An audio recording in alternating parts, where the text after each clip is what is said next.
Thank you, sir, and thank the organizers to attend this wonderful session where you meet the residents and we get to share whatever knowledge we have. And also at the same time, we also get to learn a lot of things here. And before I start, I think Dr. Matthew wanted me to tell one thing, and that is if you residents are interested to know more about the surgical hand, that is going to be an workshop in the upcoming conference, the national conference at Kochi, being organized by him. So moving on to the topic, that is autonomic dysreflexia. And this was mentioned twice in the past 2.5 hours by two speakers. And why? Because it is a very important and life-threatening acute and emergent complication and very difficult to manage. And in most of the situations, as once Dr. Matthew said, like 80% of my patients, I just sensitize them, I do the patient education. Here also that's going to be the same. And management with medications will be required only in very few, but it is important because it is going to be life-threatening. So there will still be the outcome of my topic to understand a little bit about the pathophysiology of how this reflexia actually occurs and how it can be managed, what are the special populations or wherein you have to take special precautions. So what is autonomic dysreflexia? And this is the definition that you must unfortunately try to by heart for the examination. The standard definition goes this way, and that is, it is a constellation of signs and symptoms. There is no one particular diagnostic feature. It is a constellation of signs and symptoms rather like a syndrome. And in individuals with spinal cord injury and those who have sustained a neurological level of T6 or above. And by spinal cord injury, we mean both complete and incomplete spinal cord injury, but the severity is more in complete spinal cord injury, and higher the level of injury, again the severity is more. And this autonomic response, or rather an uncontrolled autonomic response, occurs to a stimuli, and this stimuli is usually arising from below the level of injury and can be either noxious, that is painful, or also non-painful. But it occurs in response to some form of stimuli, and it is episodic. But it can occur recurringly depending upon whether the stimuli is still persisting or you have taken care of it. And associated, so far there is a signs and symptoms, and now you confirm these signs and symptoms by measuring the blood pressure, and that is the blood pressure has to be increased by more than 20 millimeters of mercury above the baseline. There is no cutoff level like 140, 160 like in essential hypertension that we try to manage in normal individuals. Here the baseline blood pressure is important because this baseline blood pressure varies from person to person in spinal cord injury, again because the sympathetic discharge is less. And whether it can occur in non-traumatic spinal cord injury, yes. There has been several case reports in multiple sclerosis, it has been reported. And there was recently one report published, case series, wherein metastatic lesions in the spinal cord because of compression of the spinal cord, depending upon the severity of compression of spinal cord, more is the chances of AD to occur even in non-traumatic spinal cord injury individuals. Now to understand the basic how your blood pressure or what is the background physiology of your heart rate and blood pressure. So this is a nutshell, one figure to the left and one figure to the right you can see here. And in figure to the left you can see one red line starting from the medulla, and that is the parasympathetic to the heart. So you don't see any red line there reaching to the blood vessel. So which means there is no parasympathetic regulation for the blood vessels. The blood vessels are completely regulated by the sympathetic. Whether it is if it is on, it is going to be constricted. If it is off, it is going to be dilated. So again, from the medulla, it goes through the vagus, goes to the heart, and again your sympathetic outflow starts from D1 to L2 level. It goes and supplies to the heart as well as to the blood vessels. Now in the picture to the right, you can see that the medulla, there are some centers which either act on the parasympathetic system or that is in the red, that is the vagal. So there are systems based upon whether it activates or inhibits the parasympathetic or the sympathetic. The medulla is controlled by the hypothalamus or the cortex above, and that is why even mood or that is why when you have a flight syndrome, you also immediately the sympathetic activity is activated, and that is all because there is a connection higher up regulating on the medulla. And that is why sometimes these clinical signs and symptoms are also usually associated with anxiety in these patients. And again, below from the medulla, you can see there are receptor afferents. So these are important to regulate the blood pressure. So the blood pressure afferents, these are usually the baroreceptors in the carotid bodies. They go take the message to the medulla telling them whether the blood pressure is high or low. Then the nucleus tractus solitarius cell either activates the parasympathetic or the sympathetic. So if you see here, it has a nutshell, it has an inhibitory action on the sympathetic, whereas it has a positive action on the parasympathetic. So what happens in autonomic dysreflexia? So there is a stimulus. You start from the lower left half, whereas the bladder, you see the distended bladder. And the distended bladder is shown because in 75% of the cases, the autonomic dysreflexia is going to be due to the distended bladder. And another 10% is due to the bowel causes, and rest very minor or the very few, very different causes and very difficult to also ascertain in some individuals. So when there is a stimulus, that is a distended bladder, there is this afferent stimulus which passes. What happens in normal individual? It goes up continuously to the brain and tells the person evacuate the bladder. But unfortunately in spinal cord injured individual, especially in the chronic phase, especially this AD is not seen in the acute phase, and it is not a complication seen in acute spinal cord injury, where respiratory complications, or those respiratory complications are more common, or UTIs are more common, those things are there. But this is common in chronic or the late phases like 6 to 12 months post, and that is because there is some neuroplasticity happening, wherein whenever this afferent stimulus occurs, it goes and starts stimulating the sympathetic neurons that are near to it. That is, the afferents stimulate the intermediolateral neurons. This happens because of the sprouting and the neuroplasticity that's occurring, and that is why usually seen. And when there is a rapid sympathetic stimulus that is going out. So you saw when the stimulus is going out, it goes to the splanchnic circulation. So the splanchnic circulation, the blood vessels, the splanchnic circulation are going to contract, and the blood pressure is going to shoot up. So what happens now, I told you that there are afferents that are sending signals to the medulla, telling them whether the blood pressure is going to be low or high. So now this baroreceptor picks up and tells the medulla that, okay, the blood pressure is high, now send signals to bring it down. How the medulla does it? It inhibits the sympathetic and activates the parasympathetic. So once you activate the parasympathetic through the vagus goes to the heart, so it causes bradycardia. And the sympathetic goes down below, but unfortunately the inhibitory signals to the sympathetic system does not go below because your spinal cord is cut off at the D6 level. And that is what happens. There is an unregulated hypertension that is happening and a bradycardia that is happening. But sometimes you can also see tachycardia, as has been reported in literature of recent. So don't definitely go ahead and say that absolutely it is going to be hypertension with bradycardia. There are also tachycardia that can be seen due to several physiological, pathophysiological explanations that they are trying to ascertain. Also in chronic spinal cord injury individuals, the response to this sympathetic stimuli is going to be higher because of several changes that are occurring. For example, there is going to be upregulation or denervation hypersensitivity of the alpha receptors. You saw that alpha receptors, alpha 1 and alpha 2 receptors, they are increased in number and also become more responsive to the norepinephrines.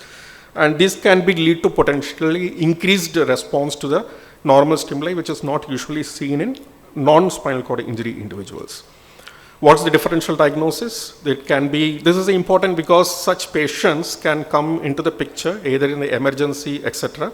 Because most of these patients are rehabilitated and are now in the population, say by 6 months, 12 months, and they can come to the emergency, and that is why you have to sensitize your emergency physicians, your team, the nurses, and the caregivers. In fact, the management of the autonomic dysreflexia should start with the patient himself. Patient education is crucial.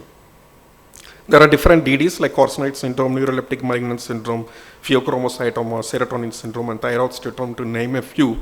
And this can be identified with overall history taking, careful history taking, and some, if necessary, some investigations. The most important literature available is the clinical practice guidelines that the Paralyzed Veterans of America Association has laid down. This is the clinical practice focused on for use by us professionals. They also have a consumer-friendly, detailed patient education also on the same topic, which we can use to sensitize the patients. So what are the constellation of signs and symptoms? As Dr. Using used to say, the favorite way to remember is from head to the foot. So what are the symptoms that you see starting from top to down?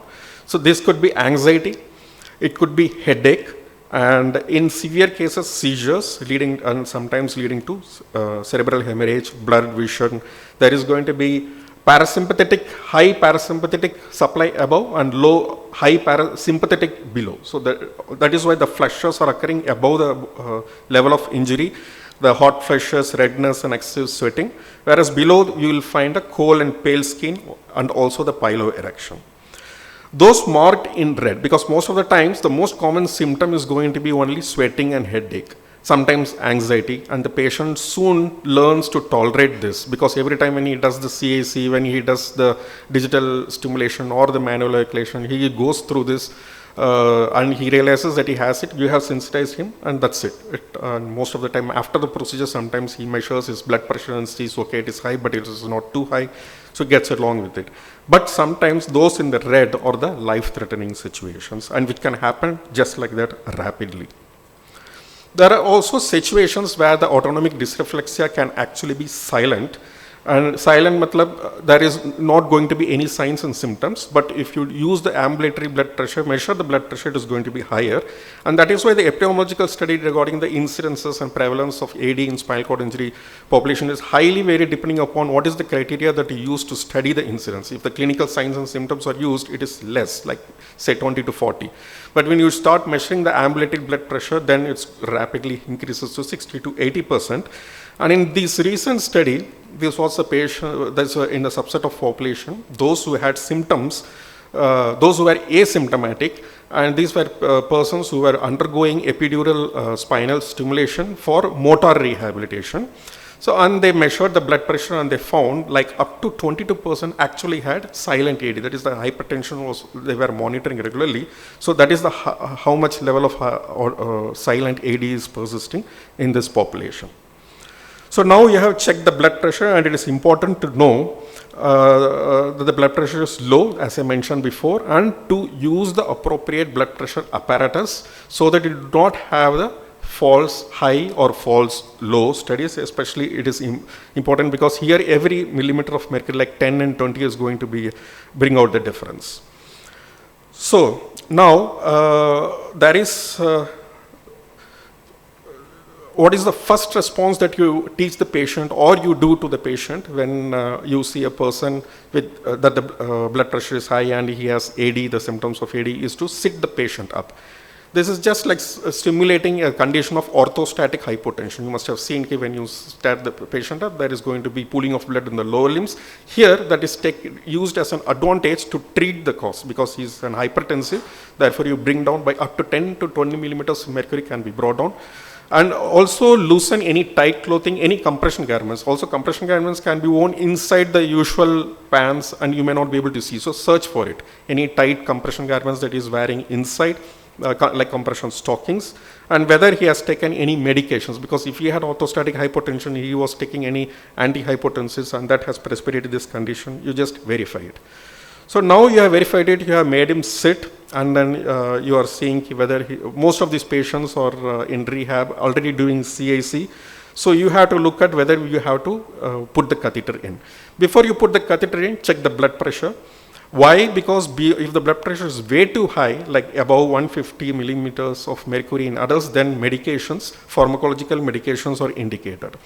And this is an arbitrarily, depending upon expert consensus, there is not like very big evidences for it. And the value is lower, younger the patient, younger the person. And two important criteria for using the right medication is that it has to rapid onset and short duration. Why? Because as I said, this is an emergent condition. It is the hypertension crisis. It's like a hypertensive crisis. It goes up, and then soon after some time it can become normalized. So if your drug has to act, it has to act fast to bring the BP down.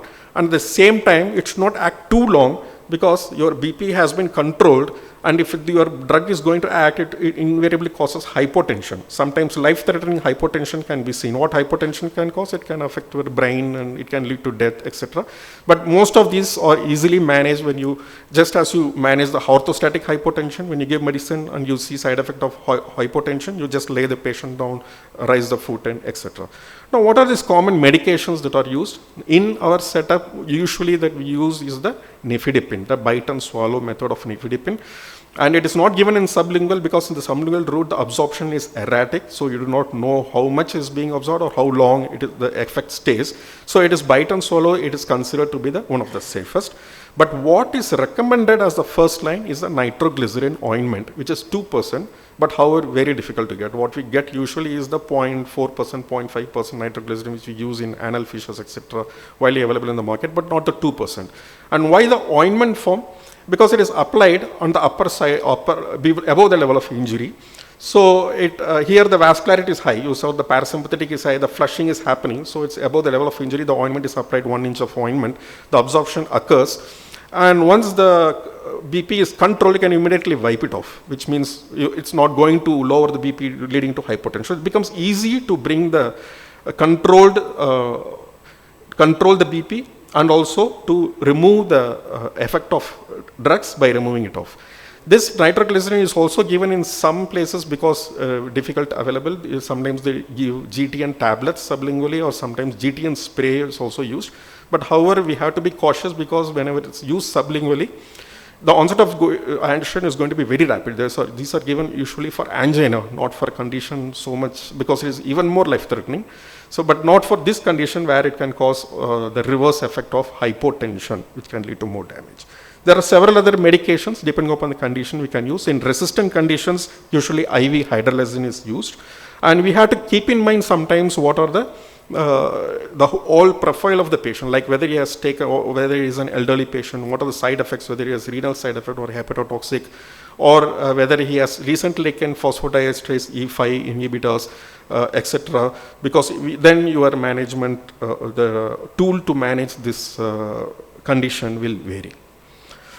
So now you have seen that the BP is controlled, or you know what is to be controlled. So now you have to put in the catheter, and before putting in the catheter, use just like that you do normally, put in sufficient amount of lidocaine and wait for a sufficient amount of time, say 5 to 6 minutes, before you catheterize. And when you catheterize, sometimes immediately the urine may not come out. That's because actually the lidocaine is blocking. So immediately in the rush, don't see okay, nothing is coming out, I should go for some other cause. Just flush in some amount of 5 cc of normal saline or water, sterile water, so that it can dislodge this lidocaine from blocking, and then the urine will start flowing.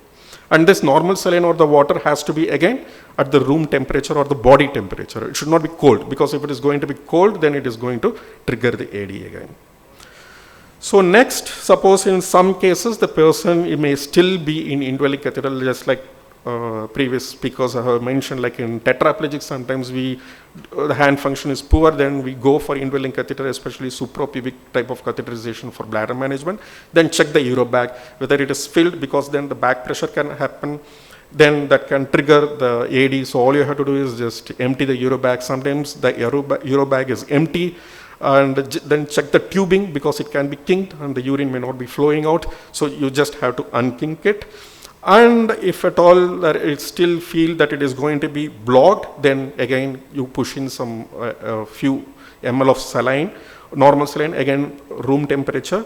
And also here, how much you push is also important. In adults or in children, it's only 10 to 15 cc or 5 to 10 cc, because more volume is going to again more distend the bladder, and it's going to precipitate the AD. And that is why these small things are also usually important when you manage these patients, which can be, it is the difference between the life and death for the patient, could be. So if the catheter is very difficult to remove. The indwelling catheter, you have checked everything, it's not, it's blocked and you are not able to unblock it by flushing. Then you have to change the catheter, then sometimes there will be difficult catheterization. Always use some pharmacological before changing the catheter, because sometimes during the process of changing the catheter, again the BP can go high. So here prophylactically you can use the pharmacological medication if you have to change the catheter. Or in difficult catheter, you can also send to emergency or take urological consultation. And then what is the next common cause that you look for is the fecal impaction. So here the patient is now seated up, and then you now, because you have seated him because you are pooling the blood in the lower limbs, and you have done all the activities to find out whether the catheter is in place or out of place, etc. And now you lie the patient left lying position to do the fecal impaction is present or absent, and again the thing is you use sufficient amount of lidocaine jelly and wait for sufficient amount of time, then clear the fecal impaction. Sometimes, rarely, both these causes may not be precipitating this AD, and there are more than 50 causes. I request you to go through the literature, to go through, and commonly that we see is pressure injuries and sometimes even ingrowing toenails, these have, and urinary tract infection, newer onset urinary tract infections, these are mostly seen. Sometimes, very rarely, a new fracture can precipitate, and in fracture and heterotopic calcification, the problem is that it is going to be recurrent. So as and when the person perceives the pain, again the AD can occur. So after this episode occurs, document it, re-educate the patient, and also give a written guidance to the patient. When it comes to recurrent AD, as I mentioned again and again in between, recurrent AD can be due to when the stimuli you are not able to remove, because suppose he has a fracture is not going to heal overnight, going to take months. So in such situations, always make sure, sometimes medications are used for long term, and some of the commonest medications, but based on a survey, they found that clonidine is being preferred by most of the physicians, because it has a combined antihypertensive and anti-nociceptive, which means it has an analgesic effect also. Also, clonidine can be used along with analgesics in these patients.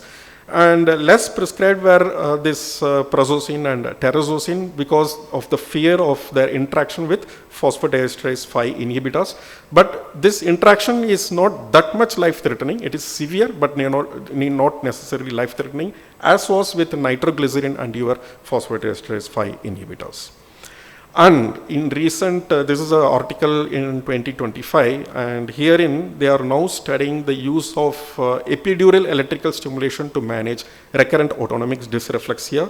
So they first studied it in the rat model, and this is not presently approved, but this could be a thing of the future where different stimulation parameters, just like epidural spinal cord stimulation was used for motor rehabilitation, wherein you target specifically the motor cells. Here they target some other different cells with different parameters, that is different amplitude, frequency, and they found that pre and post there is a lot of improvement, but whether it is going to be in the future clinically significant, it's yet to be seen.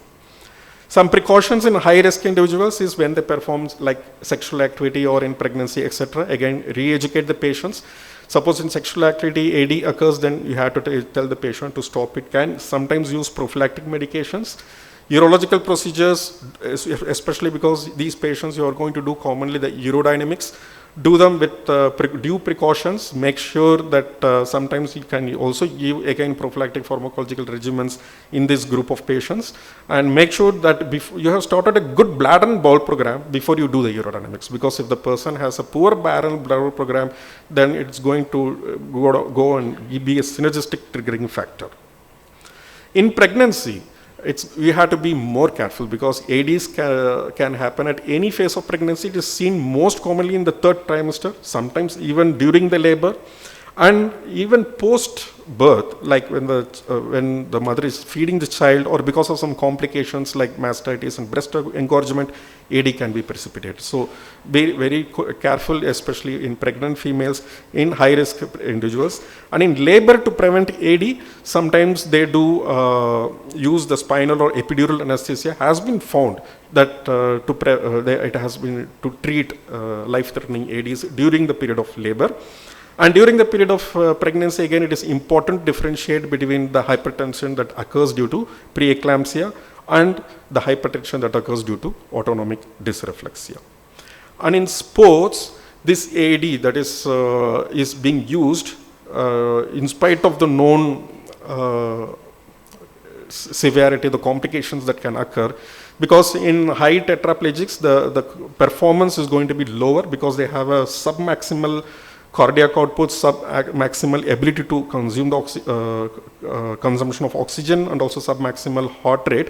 So they boost their performance by increasing the heart rate and increasing this. And they do this by either sitting on the scrotum or deliberately fracturing their toes, etc.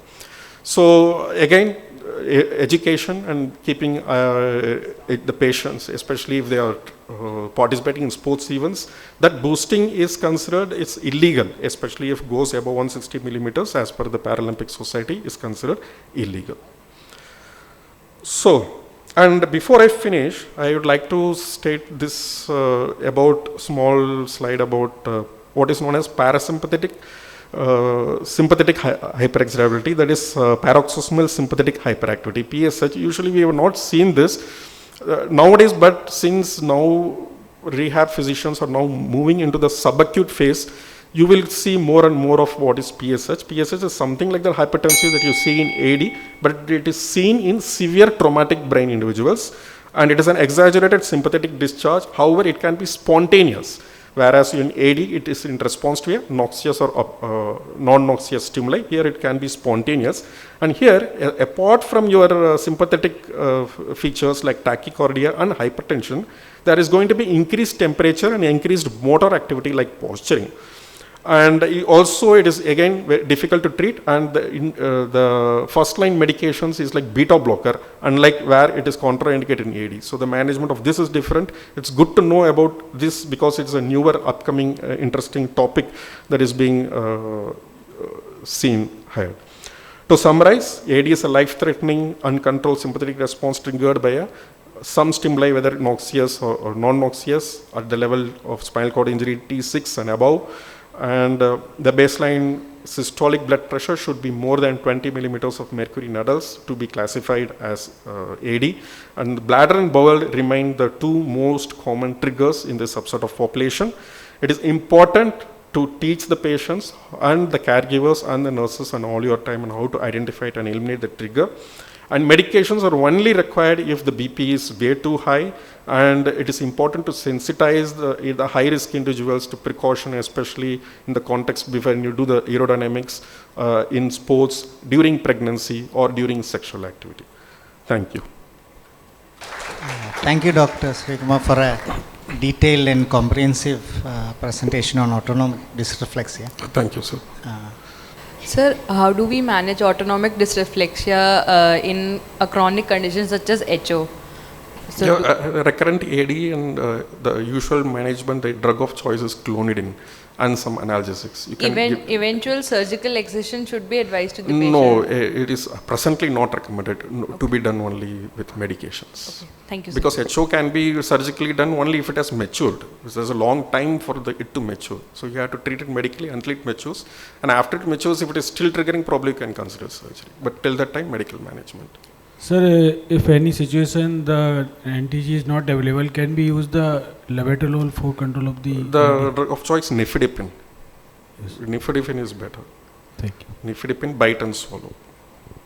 Sir, if the nifedipine is also not available, then some medication that is listed, make it available. Sir, at like level of T6, for example, there is a spinal cord injury of level of T6, and the upper limb sympathetic flow is intact. In such cases, on measuring the BP, it will be normal as the medulla, as the chain is intact, right, sir? Like medulla can inhibit the sympathetic flow of upper limb. So it can. That is why above the level of injury, there is going to be a parasympathetic kind of response. You will see then like. Why the blood pressure will be raised when we are measuring in upper limb? That is because the majority of the hypertension is decided by the splanchnic circulation. Because the splanchnic circulation accounts for 25% to 30% of your blood pressure. And here the high sympathetic outflow that is happening, it's a very good question that you have raised, and that is why the D6 level is important. That is because below the D6, D7 to L2 is the region sympathetic that supplies the splanchnic circulation.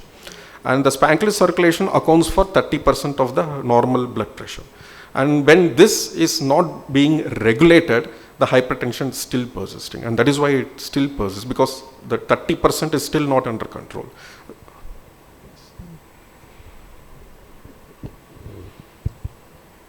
Okay. And it is a connected circuit.